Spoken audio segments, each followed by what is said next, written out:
Dubai real എസ്റ്റേറ്റിൽ ശരിക്കും transaction നടക്കുന്നുണ്ടോ എന്നുള്ളത് എല്ലാവരുടെയും ഒരു സംശയമാണ്. എന്നാൽ 2023 അപേക്ഷിച്ച് ദുബായ് റിയൽ എസ്റ്റേറ്റിൽ 2024 മൊത്തം 36% വർധനമാണ് വന്നിരിക്കുന്നത്. അതായത് ഏകദേശം 1,80,900 ട്രാൻസാക്ഷൻസ് ആണ് നടന്നിരിക്കുന്നത്. അതിൽ ഏറ്റവും കൂടുതൽ പ്രോപ്പർട്ടീസ് പർച്ചേസ് ചെയ്തിരിക്കുന്ന ഏത് രാജ്യക്കാരാണെന്ന് നിങ്ങൾക്കറിയാവോ? അതിൽ 5ാം സ്ഥാനത്ത് വരുന്നത് ഫ്രാൻസ് ആണ്. ഏകദേശം 12,663 ട്രാൻസാക്ഷൻസ് ആണ് മൊത്തം നടത്തിയിരിക്കുന്നത്. അതായത് മൊത്തം ദുബായ് റിയൽ എസ്റ്റേറ്റ് മാർക്കറ്റിൻ്റെ ഏകദേശം 7%. 4ാം സ്ഥാനത്ത് വരുന്നത് ചൈനയാണ്. ചൈന ഏകദേശം മൊത്തം 14,472 ട്രാൻസാക്ഷൻസ് ആണ് ഇവിടെ നടത്തിയിരിക്കുന്നത്. അതായത് ഏകദേശം മൊത്തം മാർക്കറ്റിൻ്റെ 8%. ഇനി അതിൽ 3ാം സ്ഥാനത്ത് വരുന്നത് പാകിസ്ഥാനാണ്.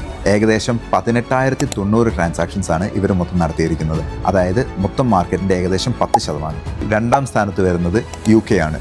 ഏകദേശം 21,708 ട്രാൻസാക്ഷൻസ് ആണ് മൊത്തം നടത്തിയിരിക്കുന്നത്. അതായത് മൊത്തം മാർക്കറ്റിൻ്റെ ഏകദേശം 12%. അതിൽ 1ാം സ്ഥാനത്ത് വരുന്നത് നമ്മുടെ സ്വന്തം ഇന്ത്യയാണ്. അതായത് ഏകദേശം 36,180 ട്രാൻസാക്ഷൻസ് ആണ് മൊത്തം നടന്നിരിക്കുന്നത്. മൊത്തം മാർക്കറ്റിൻ്റെ 20%.